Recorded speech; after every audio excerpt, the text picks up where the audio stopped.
السلام علیکم۔ اسلامی تاریخ پارٹ 2۔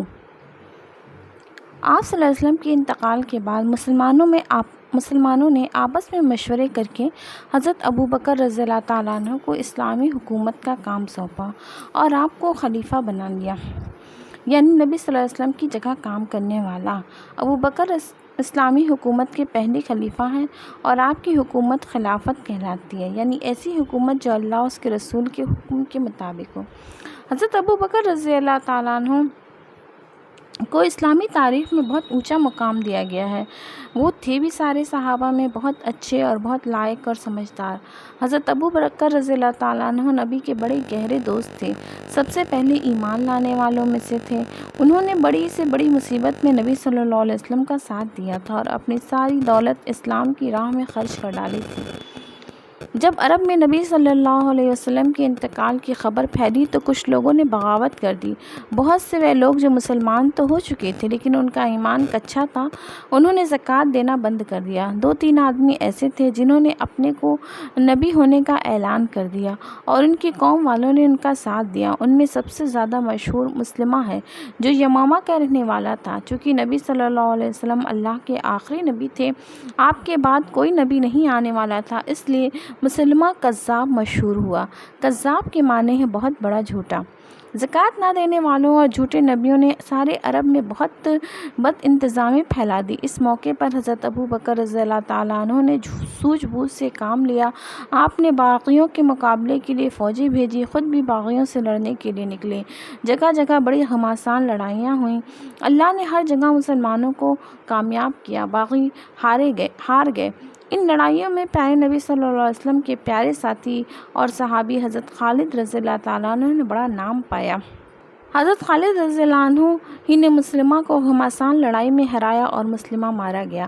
حضرت ابوبکر رضی اللہ عنہ کو ایک فکر اور تھی۔ عرب ملک سے ملا ہوا مشرق کی طرف ایران ہے اور مغرب میں بازنطینی ریاست تھی جسے روم کی ریاست بھی کہا جاتا تھا۔ عرب کی ان سرحدوں پر ایرانیوں اور روم ریاست کی عیسائی حکومتوں سے مسلمانوں کی جھڑپیں ہوتی رہتی تھیں۔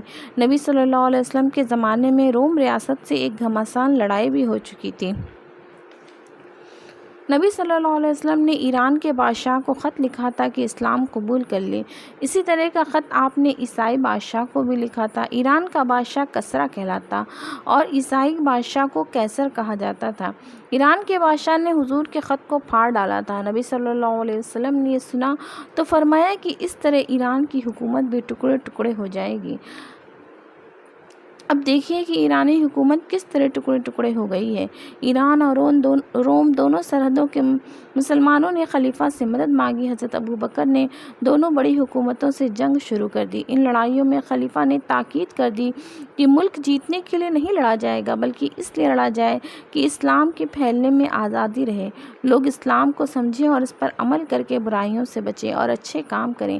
خلیفہ نے اپنے سپہ سالاروں کو حکم دے رکھا تھا کہ لڑائی شروع کرنے سے پہلے ایرانیوں اور روم والوں کو اسلام کی طرف بلایا جائے۔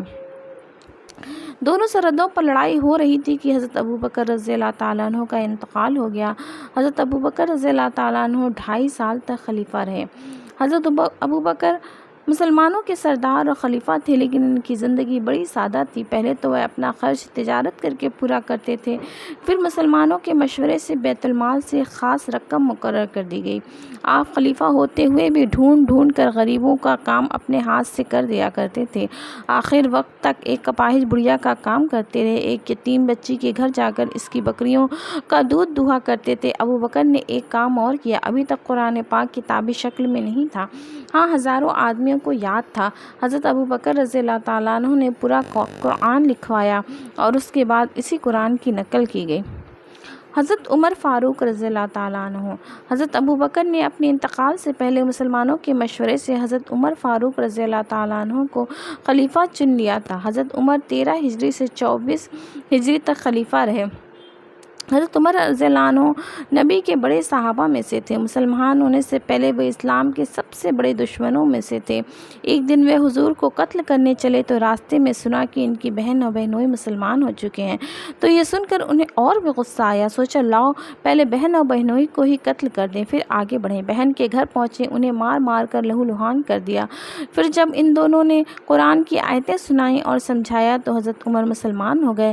وہ بہت بہادر انسان تھے، ان کے مسلمان ہونے سے کافروں میں ہلچل مچ گئی۔ اب حضرت عمر کفر اور شرک کے سب سے بڑے دشمنوں میں سے تھے۔ مسلمان ہوتے ہی نبی صلی اللہ علیہ وسلم سے کہا کہ کعبے کے اندر ہمیں جماعت سے نماز پڑھنی چاہیے۔ پھر مسلمانوں کو لے کر چل اور نبی کے ساتھ کعبے میں جماعت سے نماز پڑھی۔ جب عمر رضی اللہ عنہ خلیفہ ہوئے تو ایران اور شام ملک دونوں سے ایک ساتھ بڑے زور شور سے جنگ چھیڑ دی۔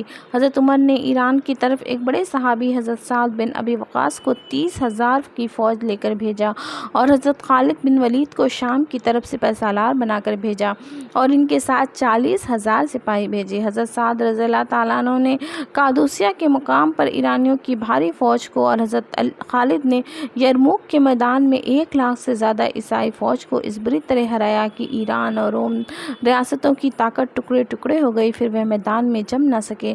حضرت سعد رضی اللہ عنہ نے بڑھ کر پورے ایران کو اور حضرت خالد رضی اللہ تعالیٰ عنہ نے پورے شام کو فتح کر لیا۔ حضرت عمر رضی اللہ تعالیٰ عنہ نے 7.5 سال تک خلافت کا کام کیا۔ ان کے زمانے میں اسلامی حکومت مصر اور فلسطین تک شمال میں اور پورے ایران میں مشرق کی طرف پھیل گئی۔ یہ اسلامی حکومت اس وقت کی ساری حکومتوں سے بڑی تھی۔ حضرت عمر کا یہ کام ہی کوئی بڑا کام نہیں تھا۔ ان کے زمانے میں اسلامی حکومت دور دور تک پھیل گئی، بلکہ ان کا انصاف، رعایا کا پالن اور انتظام کی وجہ سے بہت مشہور ہے۔ حضرت عمر رضی اللہ عنہ نے سارے مسلمانوں کے وظیفے مقرر کر دیے تھے، یہاں تک کہ بچے کے پیدا ہوتے ہی اس کا وظیفہ مقرر کر دیا جاتا تھا۔ حضرت عمر رضی اللہ تعالیٰ عنہ بھی حضرت ابو بکر کی طرح بیت المال کا پیسہ اپنے اوپر خرچ نہیں کرتے تھے۔ وہ بھی بیت المال کو مسلمانوں کا مال سمجھتے تھے۔ مسلمانوں نے ان کی اتنی تنخواہ مقرر کر دی تھی کہ اس میں معمولی آدمی کی طرح گزر بسر ہو سکے۔ حضرت عمر رضی اللہ تعالیٰ عنہ کو مسلمانوں نے امیر المومنین کہنا شروع کر دیا اور اس کے بعد پھر یہی ہر خلیفہ کو کہا جانے لگا۔ حضرت عمر اتنی بڑی اسلامی ریاست کے خلیفہ تھے، پھر بھی ہر وقت ہر شخص ان پر اعتراض کر سکتا تھا۔ ایک بار حضرت عمر نے چاہا کہ شادی بیاہ میں مسلمانوں کے لیے مہر کی رقم مقرر کر دی جائے۔ اس پر ایک بڑھیا نے ٹوکا کہ جس کی بات کی نبی صلی اللہ علیہ وسلم نے حد بندی نہیں کی، اس کی حد مقرر کرنے والے تم کون ہوتے ہو؟ یہ سن کر حضرت عمر نے ارادہ بدل دیا۔ ایک بار حضرت عمر ایک لمبا کرتا پہن کر مسجد میں گئے تو ایک دیہاتی نے ٹوکا کہ اتنا بڑا کرتا تم نے کہاں سے بنوا لیا، جبکہ ہم مسلمانوں کو جو کپڑا ملا اس میں ہمارا کرتا نہ بن سکا۔ بعد میں بتایا گیا کہ ان کے بیٹے عبداللہ نے اپنے حصے کا کپڑا عمر کو دے دیا تھا۔ اس طرح کی بہت سی باتیں ان کے حالات میں ملتی ہیں۔ وہ رعایا کے آرام کے لیے راتوں کو گشت کرتے تھے۔ حج کے موقع پر جب ملک سے مسلمان آتے تو ان سے اپنے گورنروں کے حالات پوچھا کرتے، اگر کسی گورنر کی شکایت سنتے تو اسے دور کرتے۔ حضرت عمر رضی اللہ عنہ نے اپنے زمانے میں 3 شہر بسائے، کوفہ، بصرہ، فسطاطہ، کھیتی کے لیے نہریں کھدوائیں، حکومت کے کاموں کے لیے الگ الگ دفتر قائم کیے۔ حضرت عمر رضی اللہ تعالیٰ عنہ کو ایران کے ایک کافر غلام نے اس وقت شہید کر دیا جب آپ جماعت سے نماز پڑھ رہے تھے۔ آپ زخمی ہو کر گر پڑے اور جب دیکھا کہ تلوار کے زخم گہرے لگے ہیں اور بچنے کی امید نہیں تو مسلمانوں سے کہا کہ تم ان 6 لوگوں میں سے کسی کو خلیفہ بنا لینا۔ حضرت عثمان رضی اللہ تعالیٰ عنہ، حضرت علی رضی اللہ عنہ، حضرت زبیر رضی اللہ عنہ، حضرت طلحہ رضی اللہ عنہ، حضرت سعد بن وقاص رضی اللہ عنہ، حضرت عبد الرحمن بن عوف رضی اللہ تعالیٰ عنہ۔ کسی نے رائے دی کہ آپ کے بیٹے عبداللہ بھی تو اس قابل خلیفہ بنائے جا سکتے ہیں، لیکن عمر نے اپنے بیٹے کے لیے کہہ دیا کہ میرے بیٹے کو ہرگز خلیفہ نہ بنایا جائے۔ حضرت عثمان غنی رضی اللہ تعالیٰ عنہ۔ حضرت عمر رضی اللہ عنہ کے انتقال کے بعد مسلمانوں نے حضرت عثمان کو خلیفہ چنا۔ حضرت عثمان 22 ہجری سے 35 ہجری تک 12 سال تک خلیفہ رہے۔ ان کے زمانے میں اسلامی حکومت کا پھیلاؤ اور بڑھا۔ مشرق میں کابل تک پورا علاقہ اسلامی حکومت میں آ گیا۔ مغرب میں ایشیائے کوچک یعنی میسوپوٹامیہ فتح ہوا اور افریقہ کے تیونس علاقے تک اسلام کا جھنڈا لہرانے لگا۔ حضرت عثمان کے زمانے میں سمندری لڑائیاں بھی ہوئیں۔ سمندری لڑائیوں کے لیے سمندری بیڑا بنایا گیا، پھر قبرص پر حملہ کر کے اسے فتح کر لیا۔ حضرت عثمان نے رعایا کے آرام کے لیے سڑکیں، پل اور مسافر خانے بنوائے۔ مسجدوں میں تنخواہ دار اذان دینے والے مؤذن رکھے، مدینے کی مسجد نبوی کی مرمت کرائی اور اسے بڑھایا بھی۔ حضرت عثمان رضی اللہ عنہ مالدار آدمی تھے، اس لیے وہ اپنا خرچ بیت المال سے نہیں لیتے تھے، اپنی رقم سے بہت سے غریبوں، یتیموں اور رشتہ داروں کی مدد کرتے تھے۔ حضرت عثمان رضی اللہ عنہ بڑے شرمیلے تھے، وہ بڑے نرم دل بھی تھے، ان کی نرمی سے فائدہ اٹھا کر کچھ فسادیوں نے اپنے منمانی کرنی چاہیے، حضرت عثمان اس کے لیے تیار نہیں ہوئے تو انہیں شہید کر دیا گیا۔ حضرت علی رضی اللہ تعالیٰ عنہ، حضرت عثمان کے بعد مدینہ کے صحابہ نے حضرت علی کو خلیفہ بنایا۔ حضرت علی 35 ہجری سے 40 ہجری تک خلیفہ رہے۔ حضرت علی نے اسلام کی بہت خدمت کی، وہ بہت ہی بہادر اور جنگجو تھے، 10 برس کی عمر میں مسلمان ہوئے اور ہمیشہ کافروں سے بڑے جوش کے ساتھ لڑے۔ نبی صلی اللہ علیہ وسلم نے ان کو حیدر کا خطاب دیا تھا۔ حضرت ابوبکر عمر ان سے مشورے لیا کرتے تھے۔ حضرت علی خلیفہ ہوئے تو ساتھ ہی ایک جھگڑا اٹھ کھڑا ہوا، مسلمانوں نے کہا حضرت عثمان کو جن لوگوں نے قتل کیا ہے ان سے بدلہ لیجیے۔ حضرت علی کے لیے مشکل یہ تھی کہ وہ ان کے نام نہیں جانتے تھے کہ کن لوگوں نے قتل کیا۔ انہوں نے مہلت مانگی لیکن مسلمان جلد فیصلہ چاہتے تھے، انہوں نے بغاوت کر دی اور اپنی ایک فوج بنائی۔ اس فوج میں بڑے بڑے لوگ تھے، نبی صلی اللہ علیہ وسلم کی بیوی حضرت عائشہ، حضرت زبیر رضی اللہ عنہ اور حضرت طلحہ رضی اللہ عنہ بھی اس فوج میں تھے۔ حضرت علی نے دیکھا تو مقابلے کے نکلے، ایک میدان میں آمنا سامنا ہوا۔ حضرت علی نے حضرت زبیر اور حضرت طلحہ کو پاس بلایا، ان کو سمجھایا اور اپنی مشکل سامنے رکھی۔ بات ان کی سمجھ میں آ گئی اور وہ میدان سے ہٹ گئے۔ حضرت علی نے حضرت عائشہ سے بات کی، وہ بھی سمجھ گئیں اور حضرت علی نے ان سے وعدہ کیا کہ ذرا اطمینان ہو تو وہ حضرت عثمان کو شہید کرنے والوں کو ڈھونڈ کر نکالا جائے اور انہیں سزا دی جائے۔ فسادی اس لڑائی کے میدان میں اس فوج کے ساتھ آئے تھے جو حضرت علی کی طرفدار تھی۔ فسادیوں نے صلح ہوتے دیکھا تو وہ گھبرا گئے، انہوں نے رات کے وقت حضرت عائشہ کے لشکر پر چھاپا مارا۔ ادھر یہ سمجھا گیا کہ دھوکہ دیا گیا ہے، پھر کیا تھا، حضرت عائشہ کے لشکر نے بھی خوب جم کر مقابلہ کیا، مسلمان آپس میں خوب لڑے، ہزاروں مسلمان شہید ہو گئے۔